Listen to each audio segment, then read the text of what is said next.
Então, hoje a gente vai falar sobre o livro Bem-Estar Comum, do Michael Hart e do Antônio Negri, né? É um livro que tem 474 páginas e os autores, eles são filósofos políticos. O Antônio Negri, ele é um filósofo político marxista, né? E este livro, ele finaliza uma trilogia desses autores sobre a globalização.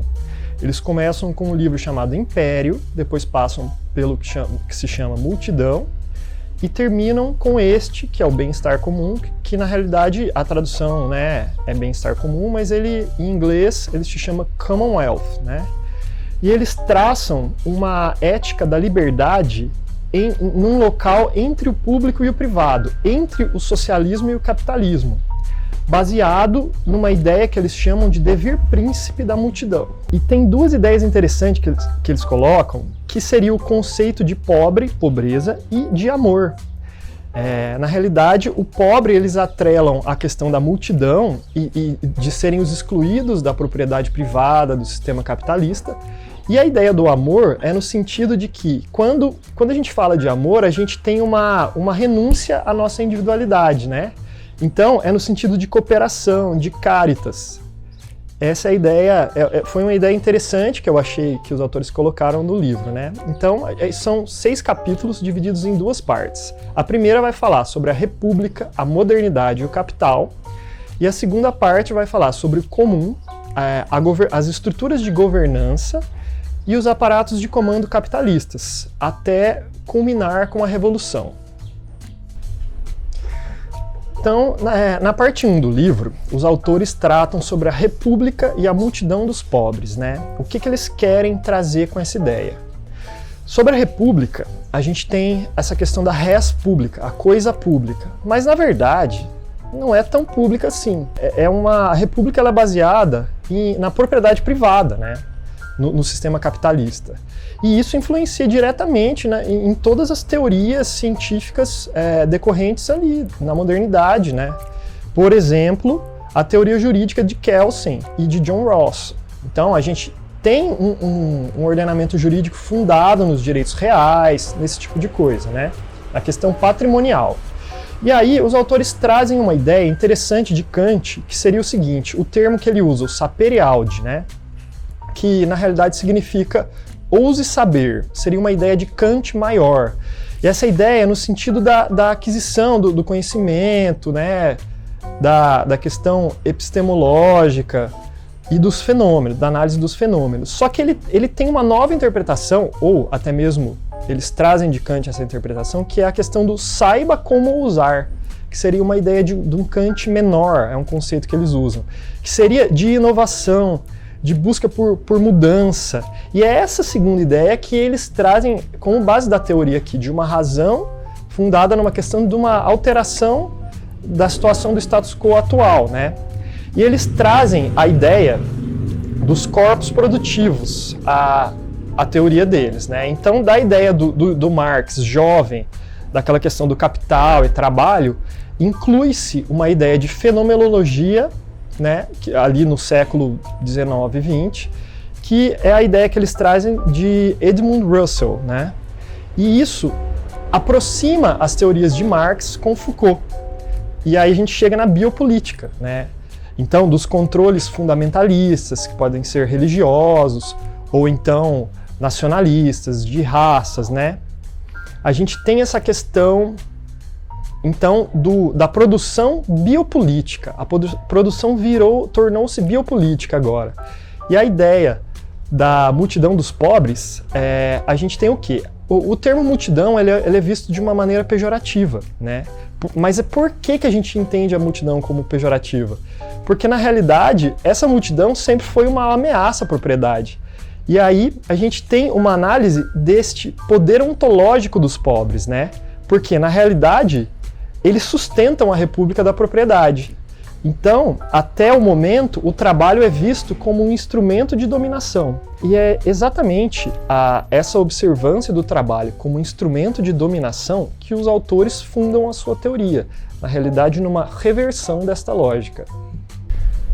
Na parte 2 dessa obra que a gente está analisando, né, os autores tratam a modernidade e as paisagens da altermodernidade. Qual que é a ideia, né?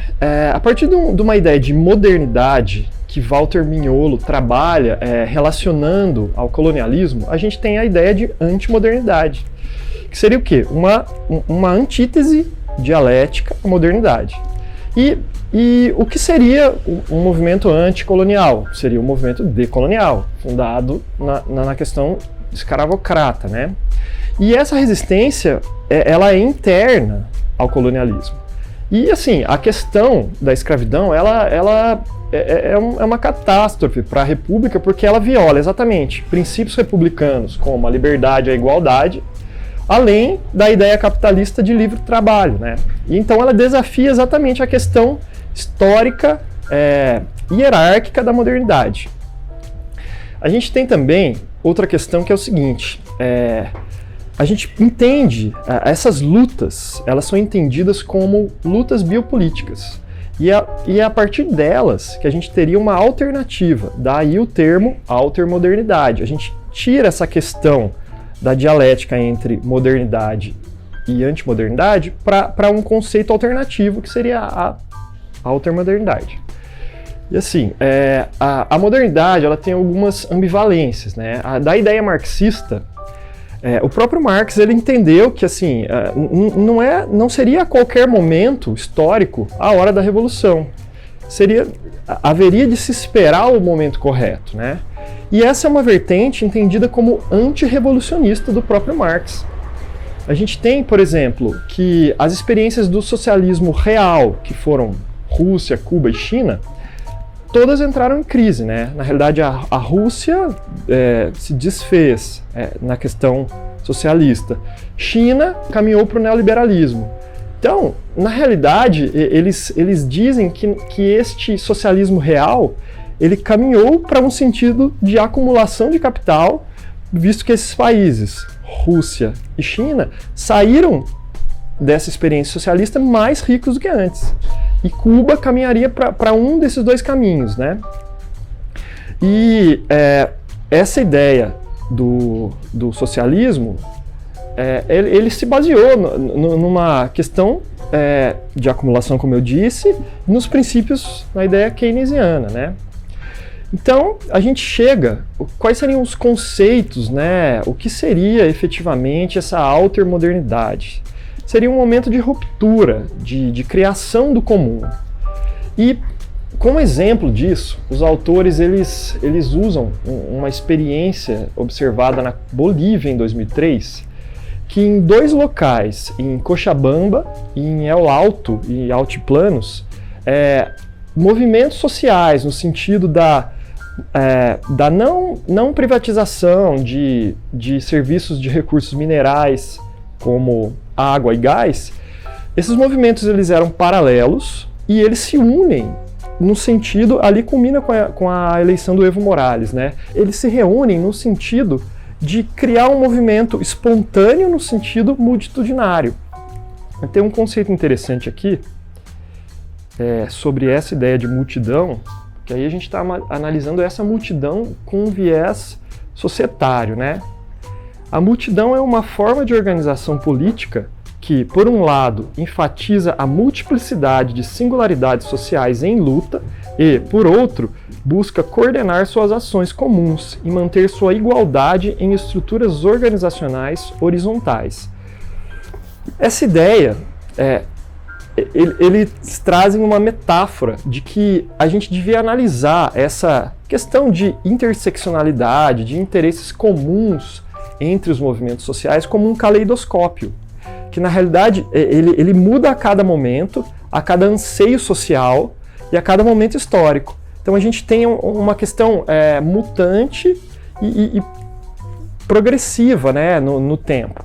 Então, para finalizar, essa é a ideia de altermodernidade, é a ideia de inovação, de ruptura, de buscar algo que ainda não temos aqui, de quebrar um paradigma no sentido criativo, no sentido inovador, tudo isso baseado na ideia de multidão. Na terceira parte do livro, os autores tratam do capital e as lutas pelo bem-estar comum, né? Então, inicialmente, eles colocam uma ideia de metamorfose da composição do capital. Que, na realidade, hoje, a gente teria 3 questões que envolvem o capital, né, em razão da globalização, da modernidade, da pós-modernidade. A gente tem o quê? A produção, ela se desmaterializa. Então, a gente tem mais bens incorpóreos. A gente trabalha com ideias, a gente trabalha com coisas que não são produtos, mas eles não são físicos mais, né? A gente tem uma ideia de feminização do trabalho. Eu uso esse termo não de forma pejorativa, de jeito nenhum, é o termo utilizado pelos autores, né? Qual que é a ideia? Primeiro, uma questão positiva, que é o aumento de mulheres no mercado de trabalho. Segundo, a questão do aumento de trabalho que eram considerados femininos por parte dos homens. Há uma homogeneização dos tipos de trabalhos. E há uma questão da necessidade de migração do trabalho, né? E essas situações, elas geram um novo controle pelo capital, que seria o quê? Com uma produção imaterial, eu passo a ter um novo tipo de fiscalização, de vigilância, de domínio. Eu posso até trazer aqui a sociedade do cansaço do Byung-Chul Han, né? A gente tem a ideia da feminização do trabalho, gera uma precarização. E também essa ideia de migração, ela gera uma ideia de criação de barreiras físicas e sociais. Então a gente tem essa análise e essa adaptação do capital, do capitalismo, do neoliberalismo, à nova visão de trabalho, né? E, por exemplo, com essa ideia expansionista capitalista, a gente tem a questão do capitalismo de choque, que foi a ideia da Naomi Klein, que a gente já tratou aqui na disciplina, né? Em seminários anteriores, né? Então, a ideia dessa luta de classes seria, a partir desse momento de crise do capital, no sentido de um êxito, né? De reapropriação do comum. Então, a gente passa a separar o capital da força de trabalho, no sentido de que há necessidade de cooperação, do comum. E este comum, ele é visto como as externalidades da política, né, que sofrem diretamente modulações pelas instituições clássicas, que seriam a família, as corporações e a nação, né? E assim, os autores eles colocam uma ideia do kairós da multidão, que seria o quê? Qual seria o momento temporal correto para a gente ter uma mudança, né? Talvez essa crise do capitalismo, né? Vamos dizer assim. E essa multidão ela é vista como um processo de sua criação, um processo de atingimento do poder com esse ideal de rebeldia e liberdade que eles trazem, né? Só que aí já se questiona a capacidade política da multidão, se ela tem essa capacidade e se seria possível a gente ter interações conflitivas e cooperativas pela multidão. Sim, porque isso a gente tem uma questão que a multidão, ela modula as singularidades. Então, ela tem capacidade política, e é uma capacidade política natural, que ela se forma naturalmente. Quer dizer, espontaneamente dentro da multidão, dentro da resolução dos conflitos multitudinários. Então, essa ideia de formação da multidão de um processo, que seria a ideia que levaria a uma possível revolução. Bom, nessa parte do livro, os autores fazem um intermezzo, eles fazem um recorte para tratar de um assunto interessante, né? Essa parte chama-se Uma Força para Combater o Mal. Porque qual que é a ideia? Se a gente está falando de amor, né?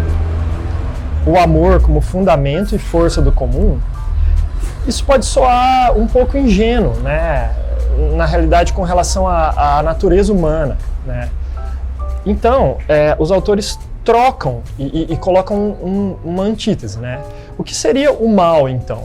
O mal seria a corrupção desse sistema do comum, certo? E, por exemplo, eles entendem que a humanidade ela não é necessariamente boa ou ruim. Na verdade, essas ideias são contingentes, depende da ocasião, né? Elas não são pré-concebidas.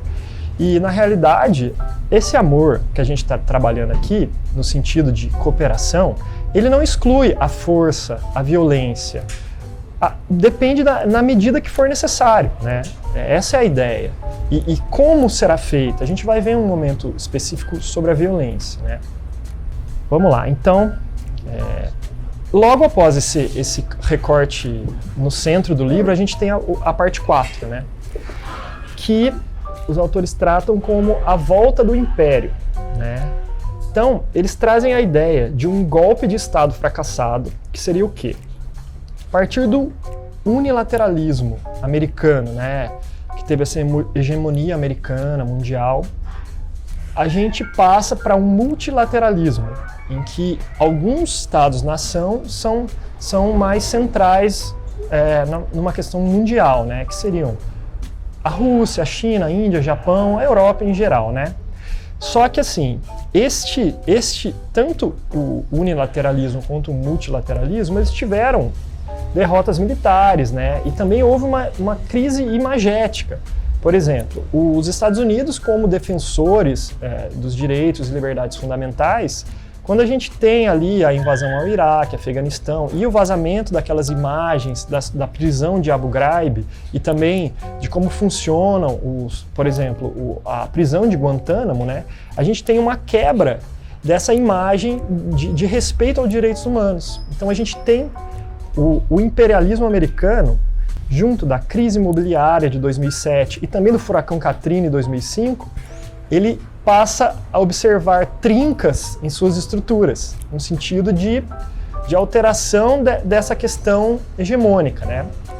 E aí a gente passa para uma questão de crise de hegemonia, porque a gente passa a ter uma governança global, que ela é exercida não mais primordialmente num sentido hierárquico vertical, mas os poderes são definidos, são distribuídos de forma mais horizontal.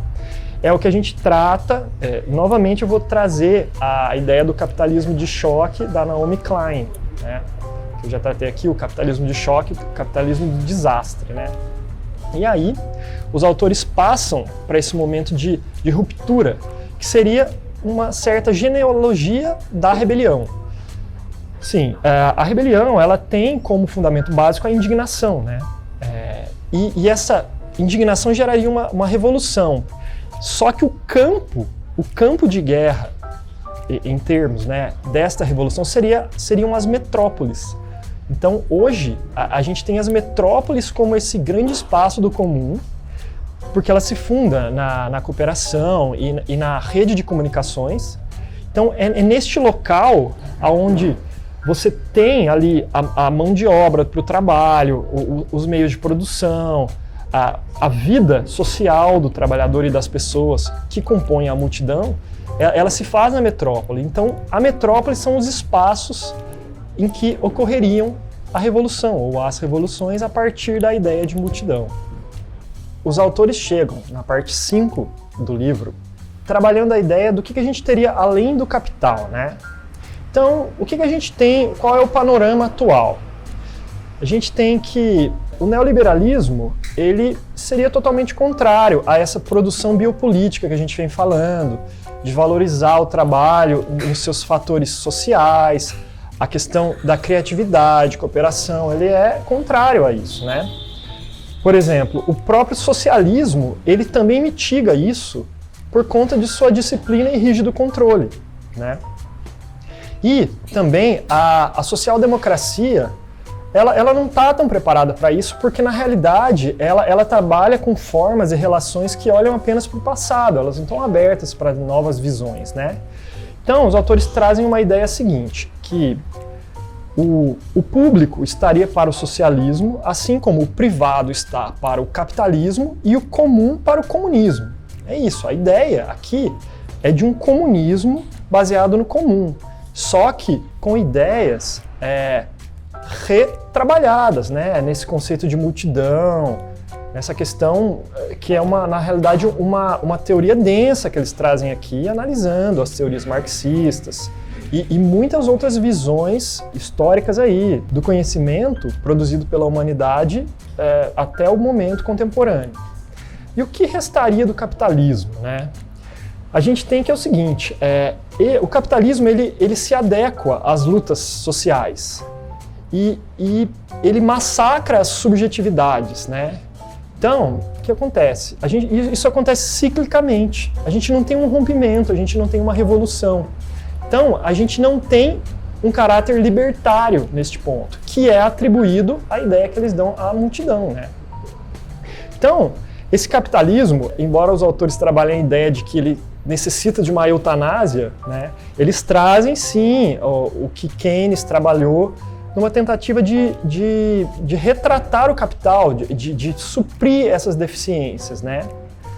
E aí, já trabalhando uma ideia final do livro, os autores trazem uma proposta, por exemplo, de renda mínima, né, para uma população nacional ou global, no sentido de um rompimento dessa exploração ao trabalho.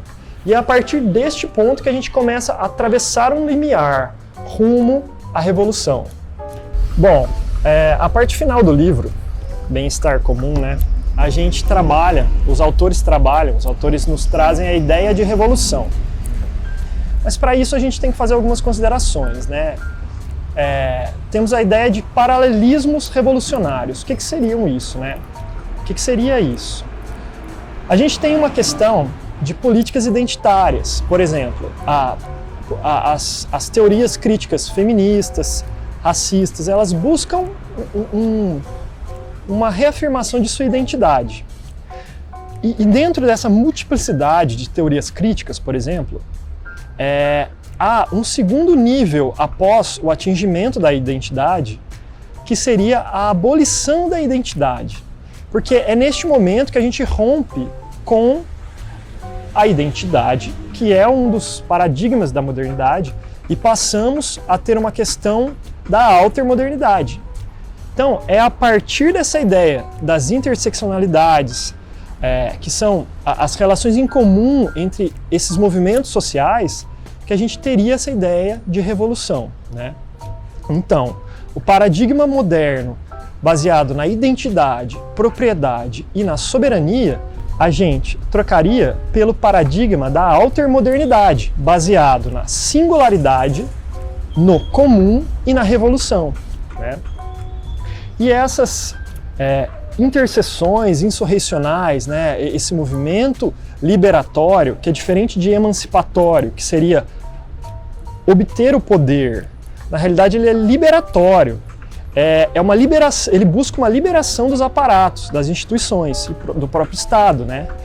Isso se daria com um processo decisório democrático. Porque a multidão, a partir do encontro das singularidades dentro do comum, ela trabalharia isso, ela geraria este processo decisório. E como a gente governaria essa revolução, né?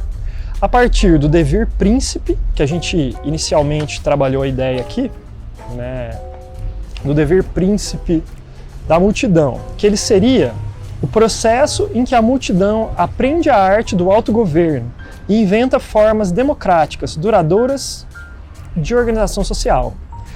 Então, a partir deste processo, que pode ter ou não a força e a violência, porque inicialmente a gente teria que ter uma ruptura, né, contra os padrões atuais, isso pode ou não utilizar a força, mas qual força, né? E em que medida? E também essa força poderia ser usada para solucionar conflitos interiores à multidão, para a gente obter consenso, cooperação, elementos democráticos, né? Porque a ideia principal é o quê? É a partir desse processo a gente atingir uma organização política, um espaço democrático em que haja felicidade, que haja a coexistência entre os povos, já não definidos identitariamente como povos. Neste momento a gente está tratando como uma multidão que vive conjuntamente num espaço. Pode ser um espaço nacional, um espaço global, uma comunidade. Então essa é a ideia. A gente vai fazer uma leitura agora de um trecho do livro que a gente vai falar da metrópole.